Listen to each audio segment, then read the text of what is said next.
اللهم صل على سيدنا ومولانا محمد وعلى آل سيدنا ومولانا محمد أفضل صلواتك بعدد معلوماتك وبارك وصل وسلم عليه رب زدني علما وحفظا وفهما وعملا وخلوصا وتقى. بسم الله الرحمن الرحيم. وقالوا كونوا هودا أو نصارى تهتدوا قل بل ملة إبراهيم حنيفا وما كان من المشركين قولوا آمنا بالله وما أنزل إلينا وما أنزل إلى إبراهيم وإسماعيل وإسحاق ويعقوب والأسباط وما أوتي موسى وعيسى وما أوتي النبيون من ربهم لا نفرق بين أحد منهم ونحن له مسلمون فإن آمنوا بمثل ما آمنتم به فقد اهتدوا وإن تولوا فإنما هم في شقاق فسيكفيكهم الله وهو السميع العليم.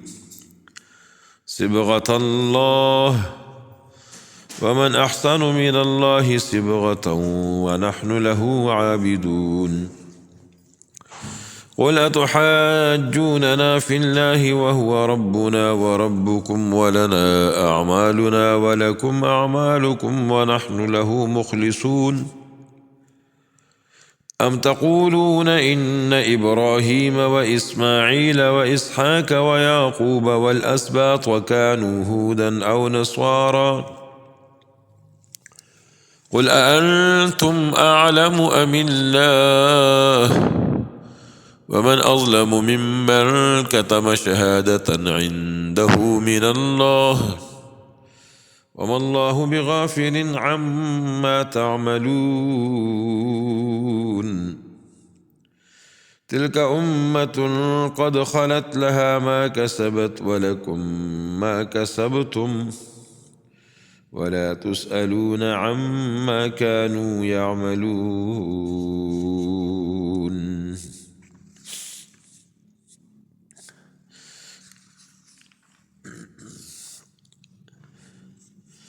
حضرت ابن عباس رضی اللہ عنہ سے ان آیات کے شان نزول میں نقل ہے کہ ایک یہودی نے نبی علیہ السلام سے کہا کہ ہدایت صرف وہی ہے جس پر ہم ہے، لہذا تم ہمارا اتباع کرو تو ہدایت پا جاؤ گے. اور نصارہ نے بھی اسی طرح کی بات کہی تو اللہ تعالیٰ نے یہ آیات نازل فرمائی وَقَالُوا كُونُوا هُودًا أَوْ نَصَارَىٰ تَهْتَدُوا. یہودی اور نصرانی لوگ کہتے ہیں کہ تم یہودی ہو جاؤ یا نصرانی ہو جاؤ تو تم ہدایت یافتہ ہو جاؤ گے. تو اللہ جل شانہ نے ان کی تردید فرمائی کہ تم ہدایت پر نہیں ہو، تم اپنے اپنے دین کو چھوڑو اور ابراہیم حنیف کے دین کو اختیار کرو جس کے داعی حضرت محمد صلی اللہ علیہ وسلم ہے، اور ان کے دین کا عالم اور شارح اور داعی آپ کے سوا کوئی نہیں. آپ کے دین میں توحید ہے، حق پر استقامت ہے، قربانی ہے، ایثار ہے، اخلاص ہے، اور تم میں سے کوئی بھی ملت ابراہیمی کا متبع نہیں ہے. دین حق میں اللہ پر ایمان لانے کے ساتھ ساتھ یہ بھی فرض ہے کہ اس کی ساری کتاب اور اس کے سارے نبیوں پر ایمان لایا جائے اور ایمان لانے میں کوئی تفریق نہ کی جائے. یہودیوں نے عیسیٰ علیہ السلام کو نہیں مانا، یہود نصارہ دونوں قوموں نے نبی علیہ السلام کی نبوت اور رسالت کا انکار کیا، قرآن کو نہیں مانا. تو پھر یہ لوگ ہدایت پر کیسے ہو سکتے ہیں؟ تو فرمایا قل آپ کہہ دیجئے نہیں، تم ہدایت پر نہیں ہو، بل ملت ابراہیم حنیفہ، بلکہ ہم نے اختیار کیا ہے ملت ابراہیمی جو حنیف تھے۔ حضرت ابراہیم علیہ السلام کا خصوصی وصف لفظ حنیفہ بیان فرمایا ہے، اور یہ قرآن میں کئی جگہ ان کے حق میں استعمال ہوا ہے۔ حنیفہ حنیف یہ ہے کہ گمراہی سے ہٹے ہوئے حق پر استقامت، اسے حنیف کہا جاتا ہے۔ اور حنیف وہ ہے جس میں یہ صفت پائی جائے۔ اور امام بخاری سے نقل ہے الادب المفرد للبخاری مسند احمد میں کہ عرض کیا گیا یا رسول اللہ صلی اللہ علیہ وسلم، اللہ تعالیٰ کو کون سا دین پسند ہے؟ آپ نے فرمایا یہ وہ دین اللہ کو محبوب ہے جس میں باطل سے بچتے ہوئے حق کو اپنایا گیا ہو اور جس پر عمل کرنے میں دشواری نہیں ہے، اس سے دین اسلام مراد ہے۔ تو ابراہیم علیہ السلام حنیف تھے، یعنی گمراہی سے ہٹے ہوئے حق پر مستقیم تھے۔ حنیف ایک طرف مائل، یہودیت سے، نصرانیت سے، شرک سے، اس کو حنیف کہا جاتا ہے۔ وما کان من المشرکین، اور ابراہیم علیہ السلام مشرکین میں سے بھی نہیں تھے۔ یہ دوسری صفت ہے ابراہیم علیہ السلام کی، مشرک نہیں تھے ابراہیم علیہ السلام۔ جو بھی کوئی جماعت یا فرد مشرک ہوگا وہ دین ابراہیمی پر نہیں ہو سکتا۔ مشرکین مکہ بھی اس بات کے مدعی تھے کہ ہم ملت ابراہیمی پر ہیں۔ ان کے اندر ختنہ کرنا، حج کرنا، مہمان نوازی کرنا باقی تھا، لیکن ساتھ ہی مشرک بھی تھے۔ حج کے تلبیہ میں بھی شرک کے الفاظ بڑھا رکھے تھے اور کعبہ شریف میں بت بر رکھے تھے، اور یہود اور نصارہ نے بھی شرک اختیار کر رکھا ہے۔ عزیر اور حضرت عیسیٰ علیہ السلام کو نعوذ باللہ خدا کا بیٹا کہتے ہیں۔ تو تینوں فرقے گمراہ، مشرک، یہودی اور نصارہ، اور حق پر یہی ملت ابراہیم جو نبی علیہ السلام جس کے داعی ہے، یعنی اسلام، یہ حق پر ہے۔ قولوا آمنا باللہ وما انزل الینا وما انزل الی ابراہیم، تو فرمایا کہ مسلمانوں، یہود اور نصارہ کے جواب میں جو تم نے اجمالاً کہا ہے کہ ہم ملت ابراہیمی پر رہیں گے، تو اس ملت ابراہیمی کا حاصل یہ ہے آمنا باللہ، ہم ایمان اللہ پر، وما انزل الینا، جو کچھ ہم پر اترا قرآن کریم بواسطہ رسول اللہ کے، اس پر بھی ایمان، وما انزل الی ابراہیم، جو اترا ابراہیم علیہ السلام پر، و اسماعیل علیہ السلام پر، و اسحاق و یعقوب والاسباط، اسحاق علیہ السلام، یعقوب علیہ السلام، اسباط اولاد یعقوب، اس کو اسباط کہا جاتا ہے، جن میں کئی نبی گزرے ہیں۔ وما اوتی موسیٰ و عیسیٰ، اور جو ملے موسیٰ اور عیسیٰ علیہ السلام کو۔ وما اوتی النبیون، جو دوسرے نبیوں کو ملا ہے اس پر ہمارا ایمان ہے۔ من ربہم، رب کی طرف سے ہے، لا نفرق بین احد منہم، ہم ان حضرات میں سے کسی میں بھی دوسرے سے ایمان لانے میں تفریق نہیں کرتے کہ کسی پر ایمان رکھے کسی پر نہ رکھے۔ وَنَحْنُ لَهُ مُسْلِمُونَ، اور ہم تو اللہ تعالیٰ کے مطیع فرما بردار ہیں، انہوں نے ہم کو یہ دین بتلایا، ہم نے اختیار کر لیا۔ بس یہ حاصل ہے اس ملت کا جس پر ہم قائم ہیں، جس میں کسی کو اصلاً انکار اور سرتابی کی گنجائش نہیں ہے۔ تو جب وہ طریق اسلام میں دین حق کا منحصر ہونا ثابت ہو چکا دلائل کے ساتھ، تو فرمایا کہ اب ایسے ایمان لے آؤ، اگر تم لوگ بھی ایمان لاؤ گے جس طرح اہل اسلام ایمان لائے ہیں، صحابہ کرام ایمان لائے ہیں، اے یہود اور نصارہ، تو تم بھی ہدایت یافتہ ہو جاؤ گے۔ فَإِنْ آمَنُوا بِمِثْلِ، سو اگر وہ یہود اور نصارہ بھی ایمان لے آئیں ما آمنتم بھی جیسے ایمان لائے ہیں تم، یعنی اے اہل اسلام تم جیسے ایمان لائے ہو، اگر وہ بھی ایسے مسلمان ہو جائیں فقد اہتدوا تو بے شک انہوں نے بھی ہدایت پائی، یعنی ہدایت پا جائیں گے۔ وَإِن تَوَلَّوْا اور اگر مخالفت ہی میں لگے رہیں فَسَيَكْفِيكَهُمُ اللَّهُ تو آپ کے لیے بس اللہ کافی ہے ان کی طرف سے، وَهُوَ السَّمِيعُ الْعَلِيمُ اللہ سننے والا جاننے والا ہے۔ اگر وہ لوگ ہمیشہ سے برسر مخالفت ہیں تو آپ ان کی مخالفت سے کچھ اندیشہ نہ رکھیں، غمگین معموم نہ ہو، آپ کی طرف سے قریب ہی اللہ نمٹ لیں گے۔ فَسَيَكْفِيكَهُمُ اللَّهُ وَهُوَ السَّمِيعُ الْعَلِيمُ اور اللہ تعالیٰ سننے والا بھی ہے اور جاننے والا بھی ہے۔ تو فرمایا کہ آپ کو صحابہ کو مثال بنایا گیا کہ آپ جیسے ان کو بھی ایمان لانا چاہیے۔ تو نبی علیہ السلام کی حفاظت کی ذمہ داری اللہ نے خود لے لی، فَسَيَكْفِيكَهُمُ اللَّهُ اس میں واضح فرما دیا کہ آپ اپنے مخالفوں کی زیادہ فکر نہ کریں، ہم خود ان سے نمٹ لیں گے۔ اور یہ ایسا ہی ہے جیسے دوسری جگہ فرمایا وَاللَّهُ يَعْصِمُكَ مِنَ النَّاسِ کہ آپ مخالفین کی فکر نہ کریں، اللہ تعالیٰ ان سے آپ کی حفاظت خود کریں گے۔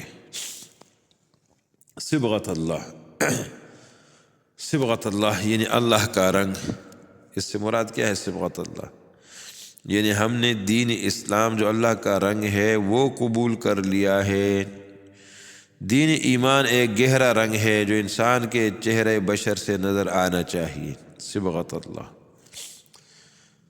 تو نصارہ جو ان کے ہاں کوئی بچہ پیدا ہوتا تھا ان کی ایک رسم تھی، اللہ تعالیٰ نے یہاں ان پر ان کی اس رسم کی تردید فرمائی۔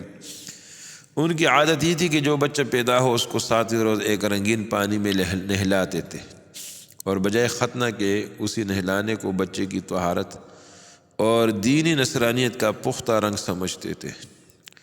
تو اس آیت نے بتایا کہ پانی کا رنگ تو دھل کر ختم ہو جاتا ہے اور اس کا بعد میں کوئی اثر نہیں رہتا، اور ختنہ نہ کرنے کی وجہ سے جو گندگی اور ناپاکی جسم میں رہتی ہے اس سے بھی یہ رنگ نجات نہیں دیتا، کیونکہ ان لوگوں میں ختنہ نہیں ہے۔ اصل رنگ دین اور ایمان کا رنگ ہے جو ظاہر و باطنی پاکی کی ضمانت بھی ہے اور باقی رہنے والا بھی ہے۔ دوسرے دین اور ایمان کو رنگ فرما کر اس طرف اشارہ کر دیا کہ جس طرح رنگ آنکھوں سے محسوس ہوتا ہے، مومن کے ایمان کی علامات اس کے چہرے بشرہ اور تمام حرکات، سکنات، معاملات، عادات میں ظاہر ہونا چاہیے۔ تو صبغۃ اللہ، ہم کو اللہ نے رنگ دیا ہے، ومن احسن من اللہ صبغہ، اور جس کو اللہ تعالیٰ رنگ دے اس سے بہتر کس کا رنگ ہو سکتا ہے۔ وَنَحْنُ لَهُ عَابِدُونَ اور ہم اللہ تعالیٰ ہی کے فرما بردار ہیں، عبادت کرنے والے ہیں، عبادت کرنے والے ہیں صرف اللہ تعالیٰ کے۔ آگے فرمایا قُلْ تُحَاجُّونَنَا فِي اللَّهِ وَهُوَ رَبُّنَا وَرَبُّكُمْ وَلَنَا أَعْمَالُنَا وَلَكُمْ أَعْمَالُكُمْ۔ نبی علیہ السلام کو اللہ تعالیٰ کا ارشاد ہے کہ آپ ان یہود اور نصارہ سے بھی فرما دیجئے کہ تم ہم سے اللہ کے دین کے معاملے میں جو حجت بازی کرتے ہو اور کہتے ہو کہ جو دین اللہ کو پسند ہے وہ یہودیت اور نصرانیت ہے، تمہارا یہ کہنا اور اپنے خیال کے مطابق جنت میں داخل ہونے کے خواب دیکھنا غلط ہے۔ وہ ہمارا رب ہے، تمہارا بھی رب ہے، سو سب کو اس سے راضی کرنے کے لیے فکر مند ہونا لازم ہے، اور اس نے جس دین اور جس ملت کو جس زمانے میں ذریعہ نجات بنائے اسی کو اختیار کرنا فرض ہے۔ اللہ جل شانہ نے عرب میں سے ایک نبی کو چن لیا، اس نبی پر ایمان لانا فرض ہے۔ تم ایمان نہیں لاتے اور ہم سے جھگڑتے ہو، ہم سے جھگڑنا فضول ہے، ہمیں اپنے ایمان اور اعمال حسنہ کا اجر ملے گا، تمہیں تمہارے کفر تکذیب کی اور اللہ تعالیٰ کے اوامر کی مخالفت کی سزا ملے گی۔ ہم تو اللہ کے لیے مخلص ہے، اپنے اعمال کے ذریعے صرف اسی کی رضا چاہتے ہیں۔ قُلْ تُحَاجُّونَنَا فِي اللَّهِ آپ کہہ دیجئے تم جھگڑتے ہو اللہ کے بارے میں ہم سے، وَهُوَ رَبُّنَا حالانکہ ہمارا بھی رب ہے، وَرَبُّكُمْ تمہارا بھی رب ہے، وَلَنَا أَعْمَالُنَا ہمیں ہمارے اعمال کا بدلہ ملے گا، وَلَكُمْ أَعْمَالُكُمْ تمہارے لیے تمہارے اعمال کا، تمہاری نافرمانی کا، کفر شرک کا بدلہ ملے گا۔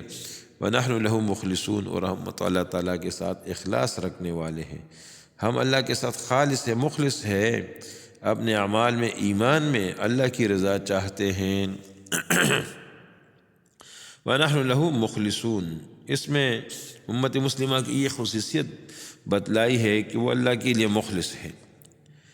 اخلاص کا معنی سعید بن جبیر رحمۃ اللہ علیہ نے بتلایا کہ انسان اپنے دین میں مخلص ہو، کہ اللہ کے سوا کسی کو شریک نہیں ٹھہرائے اور اپنے عمل کو خالص اللہ کے لیے کرے، لوگوں کے دکھلانے یا ان کی مدح اور شکر کی طرف نظر نہ ہو۔ بعض بزرگوں نے فرمایا کہ اخلاص ایک ایسا عمل ہے جس کو نہ تو فرشتے پہچان سکتے ہیں اور نہ شیطان، وہ صرف بندے اور اللہ کے درمیان ایک راز ہے۔ تو وَنَحْنُ لَهُ مُخْلِصُونَ۔ ام تقولون ان ابراہیم و اسماعیل و اسحاق و یعقوب و الاسباط کانوا ہودن و نصارا، اس میں یہودیوں کے دعوے کی تردید ہے۔ وہ کہتے تھے کہ ابراہیم، اسماعیل، اسحاق اور یعقوب علیہ السلام یہودی تھے، یہودیوں کا قول ہے، اور نصرانی کہتے کہ وہ نصرانی تھے۔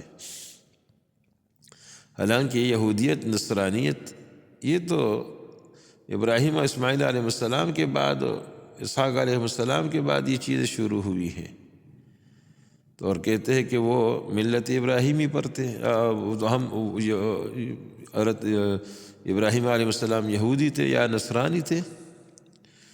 تو فرمایا کہ تم بہتر جانتے ہیں، اللہ جانتا ہے۔ ام تقولون، کیا کہتے ہیں، ان ابراہیم و اسماعیل و اسحاق، کہ ابراہیم، اسماعیل اور اسحاق و یعقوب، اور یعقوب علیہ السلام والاسباط اور اس کی اولاد یعقوب کی، کانوا ہودن یہودی تھے، او نصارا یا نصرانی تھے۔ قل، آپ کہہ دیجئے، اانتم اعلم ام اللہ، کیا تم کو زیادہ خبر ہے، اللہ کو زیادہ خبر ہے، اللہ کو زیادہ خبر ہے۔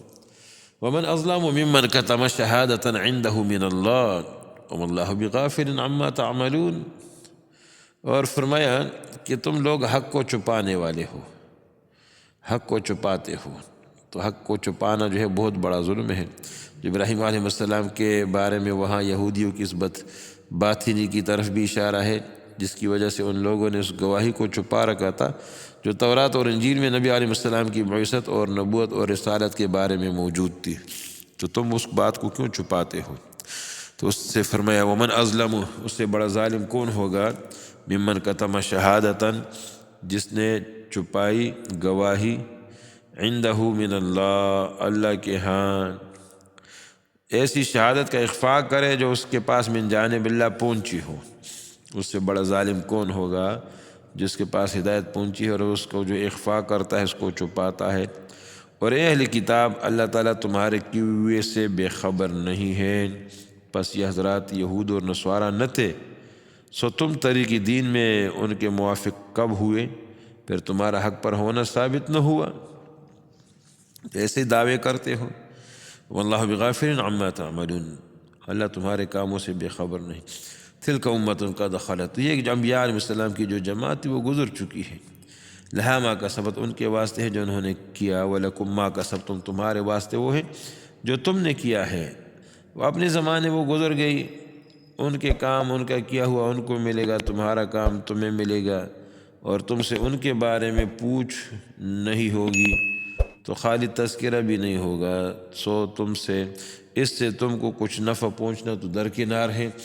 تو صرف تم نسب پر غرور فخر کرتے ہو کہ وہ ہم میں سے تھے اور ہم ان کی اولاد میں سے ہیں، تو یہ نسب اور غرور کام نہیں آئے گا۔ وہ ایک جماعت تھی، وہ ہدایت یافتہ جماعت تھی، اور تم کفر شرک کر رہے ہو، باطل پر ہو، اور دعویٰ کرتے ہو کہ ہم ان کی اولاد میں سے ہیں۔